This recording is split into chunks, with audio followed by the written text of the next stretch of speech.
Hello, listeners. Today's episode is rated G for everyone. Tune in for the final session of the season as I get to sit down and talk to AJ Danna, a fellow podcaster himself and an amazing, talented actor on varying levels, from stage, production, and voice acting. And as the season comes to an end, we'll be back after the holidays. Until then, enjoy this amazing journey that AJ takes us through in his experience of being an actor. Welcome to IPA Sessions.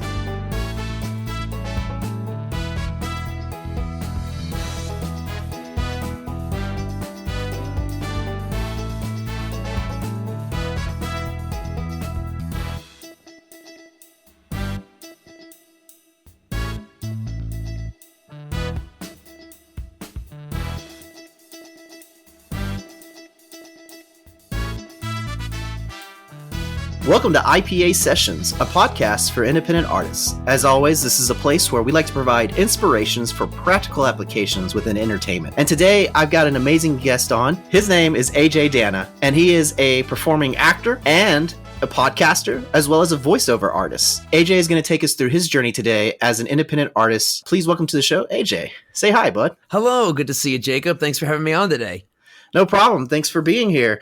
AJ, tell me a little bit about yourself. What do you do exactly? Well, I am an improv actor, a voice actor, occasionally a writer, a creature performer, and a podcaster. As you mentioned, the list goes on, but most importantly, I'm an entertainer. I would say everything I do falls under that. I'm a storyteller. I just love staying busy in all creative fields that I can. Excellent. I love hearing that. So today we're going to kind of go through your journey as an actor, all the ups and downs, the obstacles that you have to face, so that we can really share that experience. Because I know a lot of people, they say, I want to act. So they come out to Hollywood, and the reality can hit really hard if you're not mentally preparing yourself for what you have to go through. So I'm excited to have you kind of take us through that journey through your own experience. I know that you've had ups and downs and you've had payoffs, and I think that's fantastic. Before we get into all that, what's your podcast? You say you do a podcast? Yes, I do. It's called Real Monsters Podcast. That's REEL, as in film reel. Real Monsters Podcast, dedicated to classic monster characters like the Universal monsters and their place in pop culture. Awesome. Let's kind of start the show off too. I know that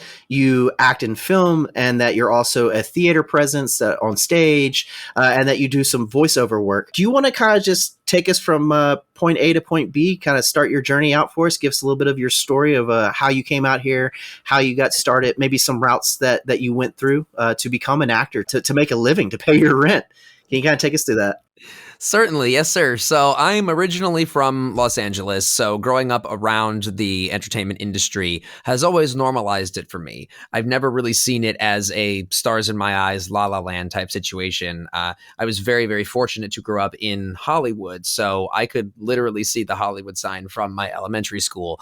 The Hollywood that we see in myths and legends is not ever the Hollywood that I have seen.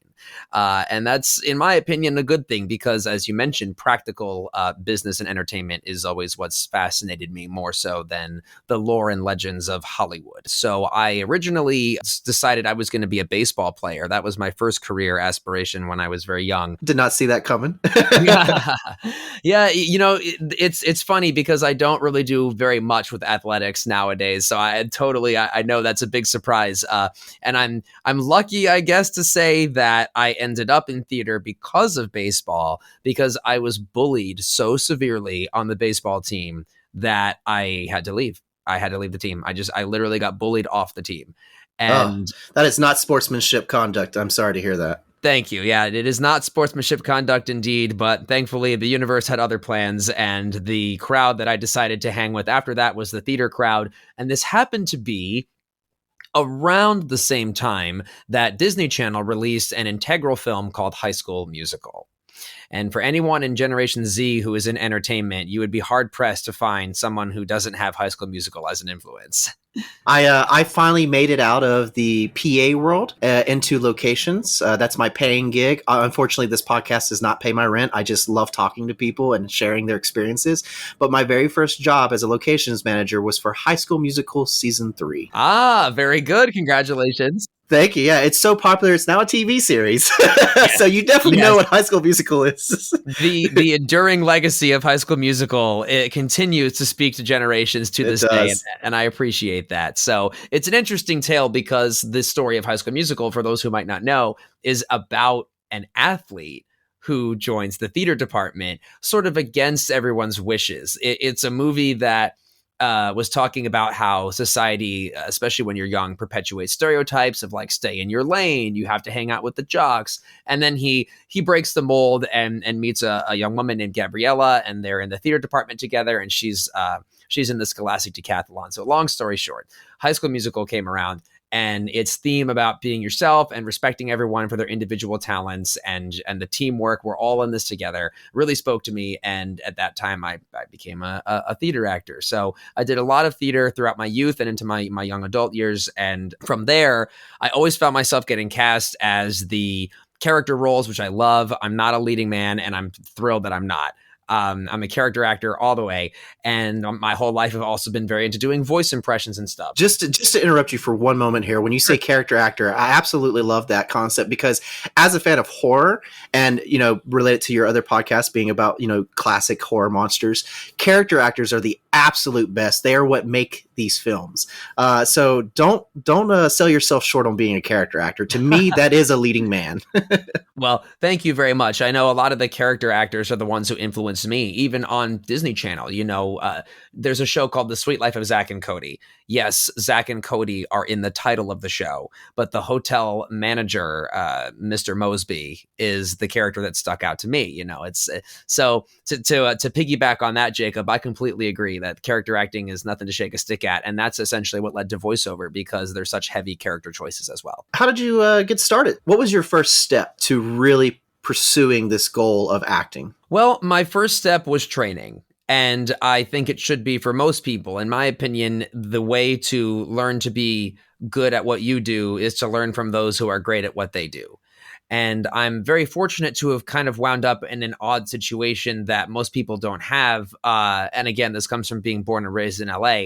I went to Universal Studios Hollywood, the theme park, a lot when I was young, and I met a lot of working character actors who performed in the park. And when you work in LA as a character actor, the reality for most of us is that film and TV work is maybe 20%, maybe 30, 40 of your income within the year. Otherwise, you're doing theater, you're maybe doing immersive theater, you're doing theme park work, and it's like, improvisational comedy characters you might see on TV. And that is who influenced me. I got to meet a lot of those performers when they weren't on TV and film sets. They were, working in the theme park circuit, which is good work and it's good money and it's all the same. So my definition of being an actor was expanded around this time, because I learned to see very quickly that, film and TV is not the only place for character acting. So the first step was to get training and get mentorship from these people and kind of figure out what to do with that concept. Now that I expanded my definition of what an actor can be,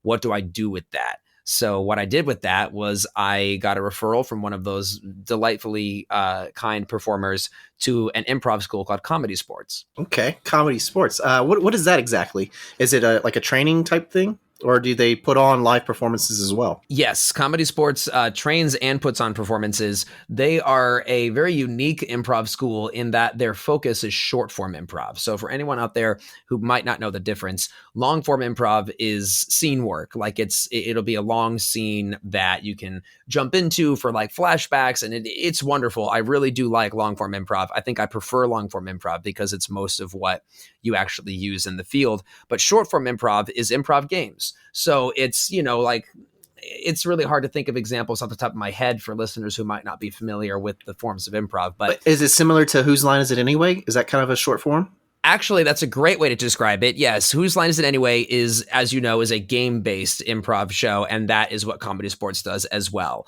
And just like on Whose Line, the points don't matter. So it's very similar to that.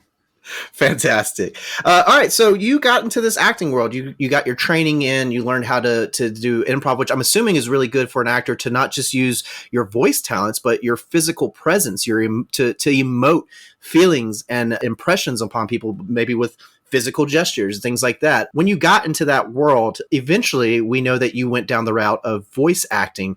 Would you like to kind of carry us into what got you into acting and then more so into the voice acting aspect? I guess what kind of helped opened the doorway towards voice acting? Sure. Well, I think I'm going to agree with you, by the way, that improv can be beneficial to any actor because of learning to link everything from your physicality to your voice to what you're saying to character choices.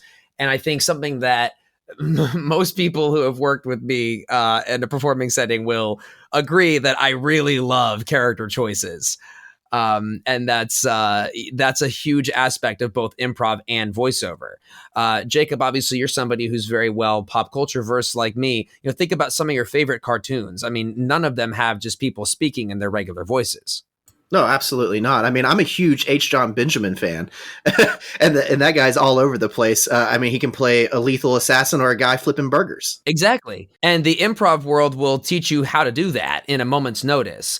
So once I picked up that skill through comedy sports and later from Groundlings as well, I started to find the link between these silly over the top choices. Like, here's a way to describe it. Improv and voiceover can both be animation voiceover specifically, by the way, I should clarify, animation voiceover can be described with the same way improv gets broken down. They'll say, give me a location, give me an occupation, give me an emotion. That's how most improv begins when you're performing improv. And so you might get a setup for an animation voiceover audition that says, this is a 14-year-old kid who is a reincarnated Egyptian pharaoh who works at an arcade in Antarctica. Well, you hear the suggestion and you're like, well, this is a choice, and so I've always loved, like, maybe not that setup because I'm already drawing a blank on it and I'm an improv actor, but you know what I mean. Yeah.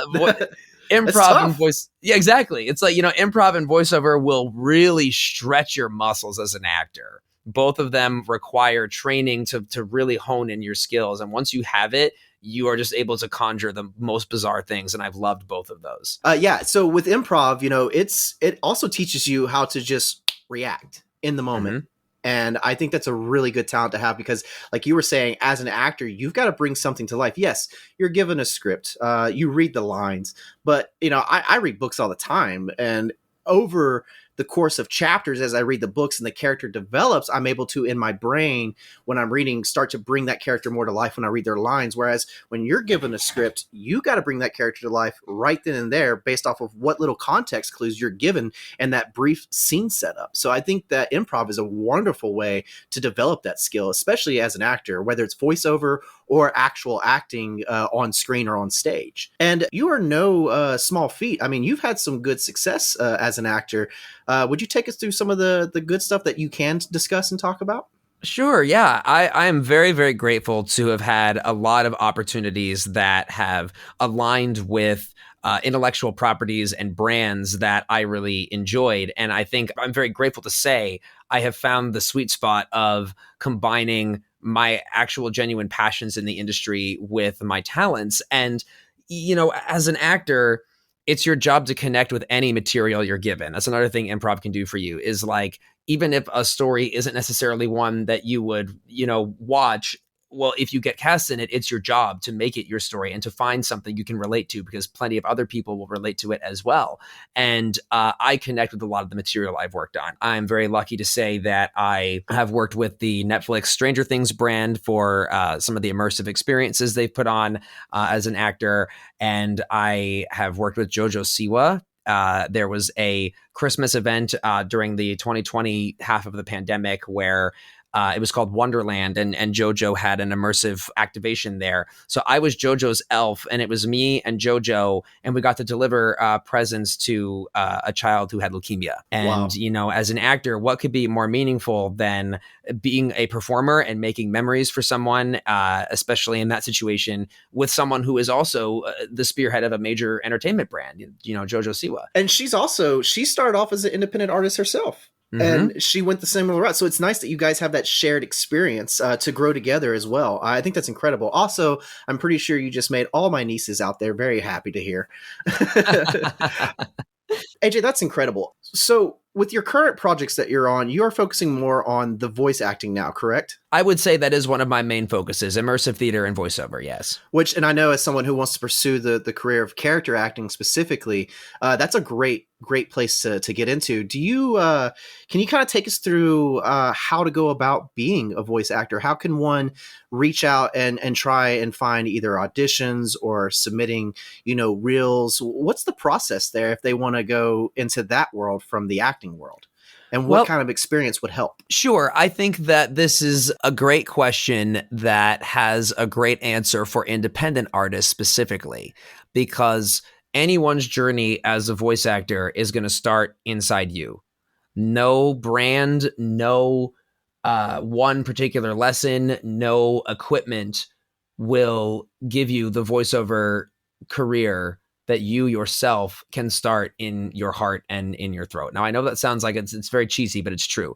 Every voice actor has to have the spirit of an independent artist, because the key to being a good voice actor is being a good listener.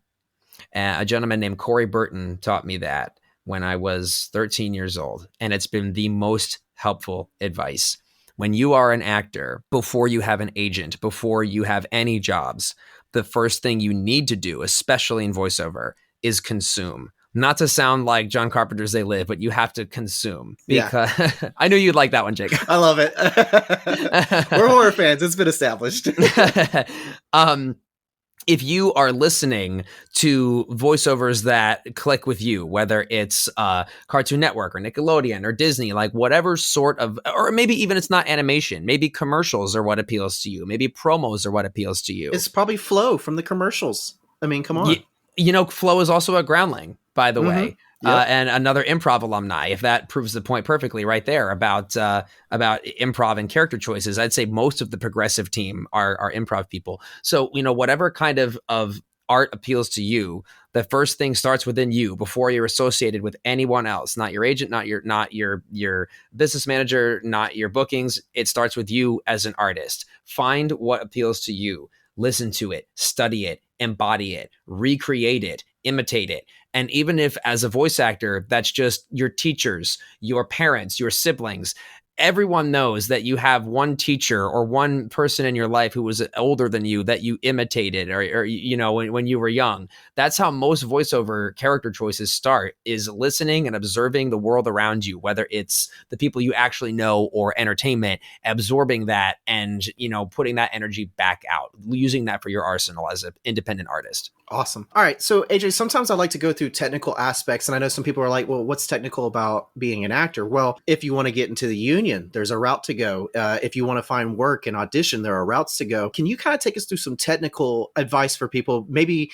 your own personal route that you went? So when you were acting, you got out there. I'm assuming that you were able to get yourself an agent. How did you go about doing that? I'm assuming, I know that I've worked with you and that you were part of the union, so you're part of SAG.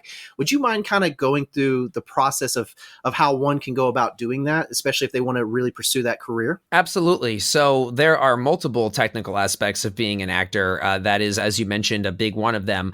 The other one, the voiceover specific, is equipment. You will need to find the right equipment, especially in today's climate where you can work from home. And if you're focusing on camera, you'll need to get self-tape backgrounds for your auditions that are filmed from home. Get yourself a good tripod, good lighting. Essentially, every actor, especially now, should have their own home studio. But you can't really substitute art with equipment. Make sure you know what you're doing first and then get the equipment. Now, as far as situations like joining the union, again, in this climate, things are always changing. Sometimes there are, quote unquote, better jobs for non-union performers. Sometimes there are better jobs, quote unquote, for union performers. And it all really depends on what you want to do. But the route that worked for me personally was joining the union, SAG-AFTRA. And there are a couple of ways you can accomplish this. Making your own content is one of them. You can, submit the paperwork with SAG to make your own web series, miniseries, get creative with your network. Yeah, But YouTubing, that's a route. It's a yep, legitimate route nowadays. You can be a YouTuber absolutely. and go that route to become SAG. I mean, look at JoJo Siwa. She started off on YouTube's with her music videos. Yep, and dance moms too. Ironically, several different ways that you can come up into the mainstream entertainment, and especially as an independent artist, this is a great time to do that because there is encouragement from organizations like the unions to put yourself out there and become affiliated with the big picture. But something that I want to express that I know is an unpopular opinion in sort of the mirage illusion of the industry. Please, by all means, share, because this is a platform that's about your personal experience, and this is for others to learn through what you have gone through personally. So there is no right or wrong, in my opinion. Thank you. I appreciate that. In my personal opinion, there is no need or reason to turn your nose down on background acting work or extra work, whatever you'd like to call it. I prefer background. Absolutely Yeah, agree. thank you. And in the industry that we are in, there's all sorts of opinions about this. But that aside, I will say if you go into background extra work, you will learn more firsthand on these jobs than you will from essentially any acting class, because acting classes will teach you how to perform, how to act, but not how to be on a set. The way to learn how to be on a set is work on a set. And this is also fun because you can also get into SAG-AFTRA through doing background work. If you get Yep. X number of vouchers working on union background jobs, you are become eligible to join SAG-AFTRA for whatever it is you want to do from there. Principal roles, voiceover roles, creature roles, whatever you'd like to do, you can then do from there. Background acting is essentially was my biggest stepping stone. Like I would not be in the union if I hadn't done background work. I wouldn't have I connections. wouldn't I have would met not have you. met you. That's right. I was going to say Exactly. I would not have met you had I not been doing background work. It's a great way to supplement your income if you're in SAG, and it's also a great way to get experience and learn. But as I said, we just talked about it. It's very taboo for some people. It's but I don't think it should be. I really don't think it No, it should be. shouldn't.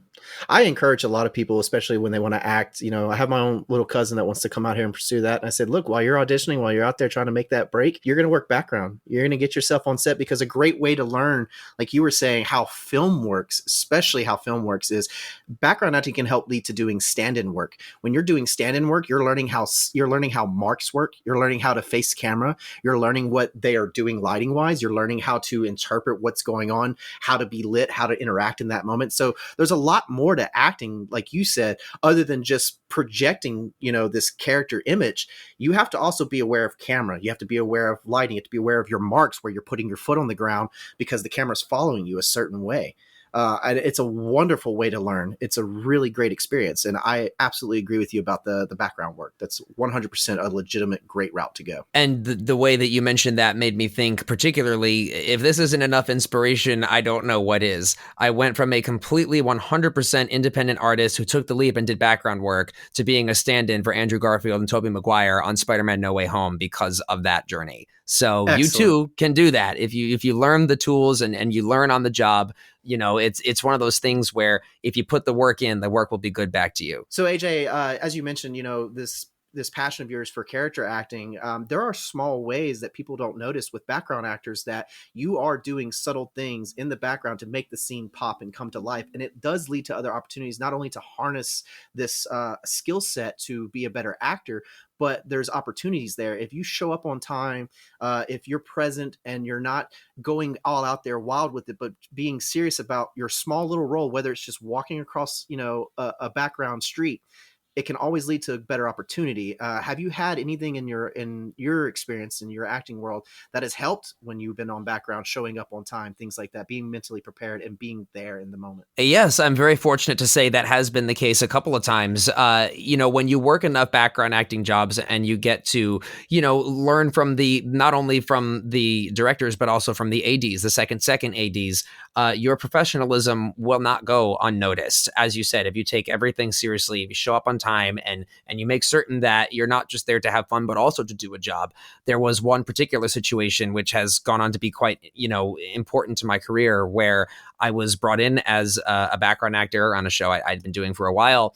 And there was a featured part on this particular show that was assigned to someone else. And that person just was conveniently an hour late and didn't show any sort of concern that they were an hour late. Well, in the production world, if you've been doing background for a while or any other kind of production job, you'll know an hour is a big period of time on set. Change everything. It could change everything, and it most certainly changed everything for that person and that role, because I showed up on time as a background character and was there, and because they needed somebody immediately and the person wasn't there, they called my name, they yelled my name across the soundstage. I came running back from Crafty, where I was at that time, because we were all on a break. They brought me rid of producer, didn't say a word to me, just put me in front of the producer. Producer said 3 words: "That'll work." And then from there, I got this featured part because I was there and because I was present and I showed up. So yeah, professionalism in the workplace, it helps. Don't be cocky, don't be overconfident, be humble, show up, do a job, have fun, and be present. That's the key too. Be present. Be aware of what's going on and immerse yourself in that moment. Learn from everything, whether you're walking across the street or you've got a speaking role. Learn from every opportunity, because it will only make you better. Thank you, by the way, for sharing your personal experience, what you've been through, your successes. You are a legitimate actor right now. You have done very well for yourself. Some people may not think so, but based off of your resume and what I know personally about you, you are doing really well, especially coming out of a pandemic. I know that your voice acting is starting to take off as well. Can you share any of the stuff that you do as a voice actor? Is there anything that you can share? Sure. Yeah. Thank you. I really appreciate hearing you say that, because I am somebody who is also incredibly grateful for everything that has come my way in the last couple of years. I've really been making an effort to make my career align with my values and the things that I care about, and I'm lucky to say it's been working. So one of my most recent accomplishments in the voiceover world that I was very, very proud of, and I know, like you said, in the grand scheme of things, it's not the most exciting job when you compare your career to other people. But guess what? I don't compare my career to other people. So one of my personal accomplishments recently was Shaquille O'Neal has a Halloween event at the Queen Mary called Shacktoberfest. That's awesome. And, right? I know, it's super cool. It's instead of Dark Harbor, we have Shacktoberfest now. And 13th Floor Entertainment Group, who I've worked with before, gave me a call, and they said, we have 3 characters that are animatronics. They are 13-foot tall animatronics, and they need voices and scripts ASAP. And I was like, okay, cool. So just send me the script and I'll get on it. And they're like, no. You're going to write it. What's your rate? Oh, so challenge accepted. Exactly. Challenge accepted. So as an independent, contractor, I've worked with 13th Floor many times. I've done a lot of voiceovers for their events. I'm the voice of LA Haunted Hayride. I've done voices for haunted attractions in like 10 different states. Which I love, the Haunted Hayride. It's a wonderful experience if anyone gets a chance to check it out. Yeah, I also recommend it. I was in the inaugural cast that originated the improv characters at Midnight Falls in 2019. So I've done a lot of work in-person acting, and I've done voiceover. So Shacktoberfest, yeah, I got a call out of the blue, and now the scripts that I wrote and that I performed are the voice of 13-foot tall animatronic characters at the Queen Mary for Shaquille O'Neal. That's fantastic. Oh man, that's so awesome. Okay. Now, the exciting stuff aside, let's get into some of the hard issues. Let's get into some of the realities that people are going to have to face within the world of acting, whether you're an actor in film and TV, on stage, performing, or a voice actor, that you're going to come across some challenges. And from your personal experience, from your journey, AJ, what would you say is probably one of the hardest challenges that you've experienced that you had to face head on? Well, the biggest challenge in the entertainment industry in today's market, in my opinion, is that everything moves lightning fast. And the recommendations that people will give you to get exposure, quote unquote, or numbers, quote unquote, you will put in so much work, and then 2 days from now, it won't matter because something else will come in. In 2010, I was told to go on YouTube. Around 2012, I was told to go on Vine. Then I was told to go on Instagram. Then I was told to go on TikTok. Probably next year, it's going to be something else. Mm-hmm. So at the end of the day, the entertainment industry likes to spend a lot of time telling you about what you have to do to stay relevant, to get numbers, to get exposure. And I'm not saying that it's not cool to do those things, because you totally can. I mean, I'm a firm believer in content creation. Like, just make something wherever you can, as often as you can. But don't think that the thing you're being told or forced into doing for any reason right now, whether it's like get followers, get views, like it's not the end of the world, because in just a couple months, there'll be something else they're asking you to do. So even though the entertainment industry ebbs and flows, especially as an actor, that, everyone's always going to be asking something different of you all the time. So you got to stick to your guns and what's working for you. And as far as social media goes, the thing that I've come to find that's more important than numbers is just creating authentic content. Let people know that you are whatever you're working on, whatever you're proud of. Share your accomplishments that you are legally allowed to share. Share your, the things you're reading, the things you're watching. Like, share who you are as an artist rather than just doing it to get exposure. And I'll give you a perfect example, Jacob, from TikTok. That Oh, please, by all means.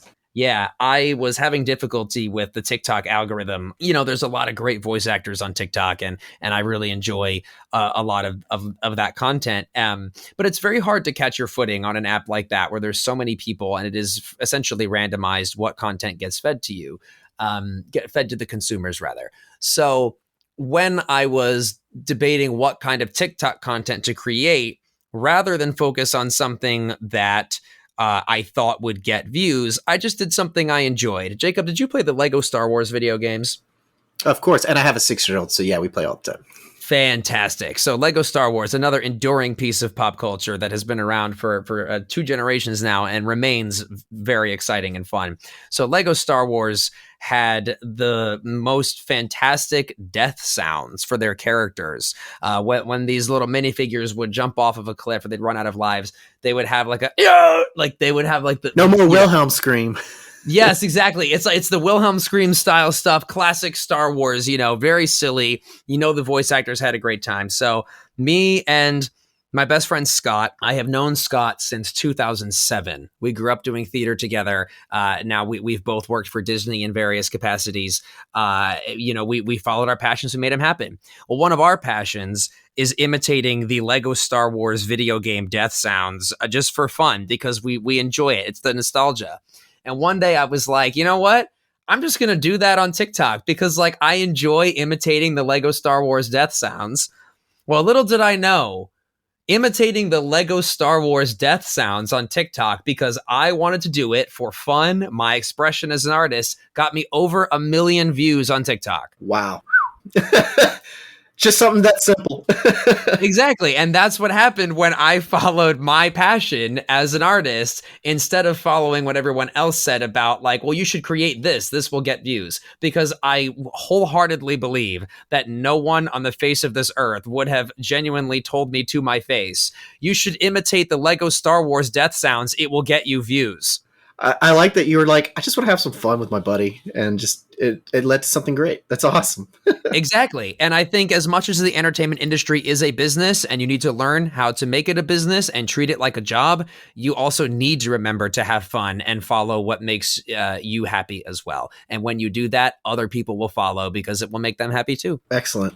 All right, moving along. This is kind of a similar question, but it's a little different. As an artist out there in the acting world, whether, again, on film, on stage, or voice acting, was there ever something unexpected that you were not anticipating that you had to learn and adapt and overcome in the moment? Yes, there was. It was called the COVID-19 pandemic.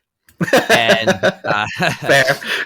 Yeah, I think all artists anywhere in the world, especially those who work in audience or consumer facing jobs, were greatly affected by what happened. And not just entertainment, obviously, many industries were affected, but entertainment, gosh, that was tough, because so much of what we do as entertainers, as artists, as people working in the industry, and including yourself, is we all work together to present something to an audience. Well, what do you do when you can neither work together safely in the same space or work with an audience safely in the same space? You can't be with other people in person, period. Not your team, not your audience. What do you do with that? Well, you get creative. And luckily, we're creative people. That's what we did. I'm extremely grateful to say that the era of the pandemic, while extraordinarily difficult for so many of us, whether it was medical or physical or mental, it was extremely difficult. But it also launched such an intense period of creativity that I am grateful to have been part of. Whether that was staged readings of scripts through Zoom or drive-through entertainment. There was a lot of drive-through experiences. Like I mentioned the Stranger Things. I performed at the Stranger Things drive-in. I did voiceovers for drive-in experiences. There were creators putting forth these adventures where you would get in your car and go through these various environments safely and still experience entertainment. And my field particularly worked a lot during this time, because a lot of that stuff, like what do you do when you can't have a performer in your car with you? You have a voiceover. So during that time, I very quickly had to adapt. How do I make what I do beneficial to this entertainment, and how do I learn Zoom to do that entertainment? And then once it was safer to do so, once we had the vaccines and we had masks that we could use, then get back out there and work at the drive-in events where there are performers that are safely interacting with you. Learn how to perform with car fumes in your mask. There was all sorts of stuff that we adapted to. And I'm very fortunate to say the lessons I learned in storytelling about how to still make a story work, even though it's being told through a car, and the lessons I learned about resilience from artists, like, oh my gosh, that era was so deeply inspiring as a creator, and the ways we adapted were nothing short of amazing. Absolutely agree. Yeah, that was cool. I wasn't expecting that. It was unexpected. And you're right. It was a real struggle, and to see so much creativity come out of that. I mean, personally for me, the pandemic helped lead me into a better career opportunities. It helped me discover things about myself creatively. I was able to focus more on my writing. I was able to start podcasting just because why not? Everyone else seemed to as well. And I've had a lot of fun, good or bad. It's been a great journey, and I love these drive-through experiences. They're still popular now, even though you don't have to do them anymore. They're continuing to do it. It's really cool that you've brought back sort of an old era of drive-in theater experience, but it's an interactive kind of thing that you go through. I know around the holidays and Christmas time, I love those interactive light up places that have some character actors here and there, but mostly it's like a drive-through scenery done with Christmas lights. I think that's really cool. Yeah, and that's essentially what the experience with JoJo Siwa was. It was an interactive light show that was also we had character actors involved in it. And I'd like to also mention something that happened during the pandemic for a lot of us artists was we had to sit down and think, why are we doing what we do? Like, who are we as artists? And I'm grateful I had that time to get introspective and think about it. Jacob, you are a horror fan, as I am. You have seen Wes Craven's People Under the Stairs, correct? It's my favorite Craven film of all time. It's the absolute best Wes Craven movie. An absolutely fantastic film. There is an actress in the film named AJ Langer. She plays Alice, as she is now a countess in the United Kingdom by way of a really, truly amazing fairy tale story. That's so awesome. She is also somewhat of a motivational speaker now, and someone who is working a lot to encourage people to find their authentic voice as actors and as people. So during 2020, because you could connect with people all over the world through Zoom and all these various means, AJ Langer had put forth this course called How to Free Your Authentic Voice from a creative company in Exeter, United Kingdom, where she brought together artists, myself included. I was a participant in this course to combine philosophy and spirituality and creativity and just really center yourself at this time when there was madness everywhere on why it is you do what you do and how to best free your authentic self into your art as an artist. Thank you for that. I have one more tough question, and that is, what is probably one of the hardest realities that you've had to face as an independent artist? Something maybe discouraging, just a hard reality that's just, it's a fact. It comes with this career, and it's something that, people are going to have to adapt to. Things change very, very fast. Like I said, when it comes to, one day you have 1 million subscribers on YouTube. Tomorrow that doesn't matter because now somebody else has 2 million subscribers on TikTok, or 2 million followers rather. So that shows you how not up on it I am. I just called TikTok followers subscribers. I'm learning with you. So, things change really fast, and it's okay if you can't always adapt. You can do your absolute best, but you're never going to be everything. And the sooner you accept that, the happier you will be. You don't have to be everything to everyone, to every project. And sometimes, most of the time, it's not even about you. So, as much as you want to keep up with everything, as much as you want to be the best when it comes, I want to have the most followers. I want to have the biggest brand names. I want to have the best teacher that money can buy. I want to have the best equipment. Like, that's great. You should strive to, like they say, shoot for the moon, because even if you don't reach it, you'll land amongst the stars. That's great. But at the end of the day, there are going to be things that are not in your control.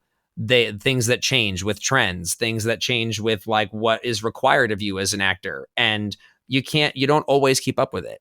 And that's okay. Yeah, thank you for sharing that. I agree. I think, especially as an actor, probably the hardest bit of advice to accept is the fact that it's not always about you. And that can be really tough because when you're in the acting world, you kind of make it that way. So, on to more positive light here. Let's get into some happier topics. As an artist, as someone who is an actor, a voiceover artist, what is the most valuable takeaway you've had from your experience? I think one of the biggest, most meaningful takeaways for me has been the words of wisdom from some of my experienced peers who have really allowed me to find my definition of what it means to be an entertainer and how I can relate that to my audiences. My good friend Russ Marchand, who has worked with many big companies and many creative projects, he has, the way he describes this is expand your definition of what an actor is. And there are so many people, I know, to each their own. I totally get it. If you only want to be doing leading roles in film or whatever, that's fine. But my biggest takeaway as a creator has been expanding my definition of what an actor is and finding so many deeply meaningful experiences because of that. I've met some of my best friends working at Halloween Horror Nights at Universal. I know people who would turn their nose down at that job, but I would never. You are getting a chance to perform for people, thousands of people a night, with some of the biggest brand names in the history of modern entertainment.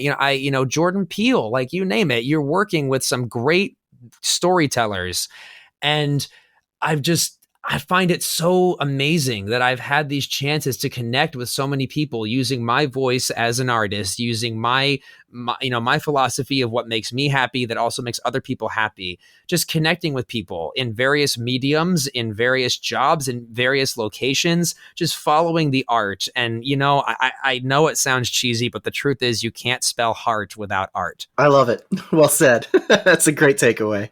AJ, what drives you, man? What keeps you going? What pushes you through everything? What's your drive? Well, as I mentioned before, things do change very fast in entertainment and in today's world, period. When you finish one show, the streaming service will give you another one to start in 10 seconds unless you click the button. Things move very, very fast. But something that never changes is the stories that have affected all of us. There are so many stories that are passed down for generations, whether it's myths and legends or classic monsters or even modern science fiction like Star Wars that is still fairly young in its inception. The 1970s wasn't all that long ago, yet we'll still be talking about Star Wars in 100 years or more. Of course. Entertainment has this beautiful intersection between making what is current and what is speaking to today's audiences and making what is eternal. Stories will go on forever. And if you are making a film, you can immortalize whatever it is you're doing for generations to find. And if you're in theater, you can make memories that may influence people or last a lifetime. I can tell you point blank with complete sincerity, I would not be the actor I am today without the characters I met in theme parks as a young person. So even though in those jobs you might not be capturing your performance on camera for generations, who knows? Performing in a show, an immersive experience, a drive-in, whatever you're doing, might connect with an audience member. They might come through and say, wow, I really like that performance. I think I can do that too. And then they decide to be an actor. You just never know who you're influencing. So what keeps me going is knowing that what I'm doing will matter to somebody, will resonate to somebody, because whether it's a TV show or a film I'm working on or a voiceover that might be heard in 50 years, or it's a one-on-one connection I'm having with somebody at a live event or immersive theater, I know that what I'm doing will have a ripple effect I will never experience. And what an amazing honor that is. Absolutely. As they say, sharing is caring. And you're Yes. sharing that moment, that experience with someone else. I think that's great. I believe entertainment is a gift that we are giving an audience, and we are in a wonderful position as artists to be able to give that gift that someone will unwrap with lots of joy. Absolutely. All right. My last question for you. What is some advice that you would give to someone who's trying to pursue the same career as you, whether it's acting or voice acting or, theater presence, stage acting? What's some really good advice you would like to share with them? Well, I would like to pull a little bit from all of the mentors I've mentioned, whether it's Corey Burton or Russ Marchand or AJ Langer. I've had so many people that have passed on advice to me that I would be pretentious to contribute my own advice. I'm just going to contribute what they've said that's helped me. And I'll go back again to, if you want to be a voice actor, be a good listener, pay attention to the world around you, and have fun with making that your own thing. If you want to work in film and TV, watch movies, find what works for you, work as a background actor, work as a stand-in, learn about what it's like to be on a set, and just enjoy every moment of learning. And as AJ Langer said, figure out who you are as an authentic artist. Use your authentic voice to unlock those opportunities for you. And even though not every single job might be in line with your authentic voice, you can find a way to authentically connect to whatever it is that you're working on, whether it is a theme park, a film, a television show, a voiceover. It doesn't matter. If you have a true understanding of what your authentic voice is, you will be able to use it for anything and everything. So listen to the world around you and put that out through your art. Observe the world around you by working in jobs that are like background acting. Just observe and then really know yourself. And if you are listening and observing and knowing yourself, when you combine all of those things, you will be unstoppable as an artist. Well said. AJ, thank you so much for coming on today. Thank you for sharing your personal experience, your own journey. I know that we're going to see a lot more from you, and I can't wait. But right now, this is your platform. This is your moment to shine some more. Is there anything you'd like to add? Anything you'd like to share, discuss? Do you have any social media you'd like to put out there? Any projects you're currently working on? Anything you'd like our audience to go and check out by you? Well, thank you very much for having me on, by the way. I've had an absolute blast. And thank you, Jacob, for creating a podcast that is meant to inspire people and share these authentic stories about working as artists in all fields. I think that's amazing. And it's so necessary in a world where it's easy to get discouraged. We need more encouragement. So thank you for that. If anyone wants to see what I'm working on at the moment or what other entertainment I'm consuming, because listen, yes, I work as an entertainer, but I also still listen and observe. I love consuming media. I am a fan of lots of things. And because I am a fan of things, I'm grateful I also get to put that passion into working on them. So if you are also a fan like me and you love entertainment, you can follow me on Instagram at AJ Danna. That is AJDANNA. And you can also check out my website, ajdanna.com, for my voiceover reels and some highlights from some prior projects. All around, I just wish everyone very well in their journey. And I hope something that myself or my mentors have said inspires you, because the world is a creative place and you have something to contribute. So go do it. Thank you so much, AJ. To my fellow listeners out there, I know that you had to find some inspiration today. I hope that you can take it and run with it. I hope that this encourages you. If you had no idea how to go about doing any of this stuff, I hope now you have a little bit more understanding and a direction. And until next time, as always, stay golden.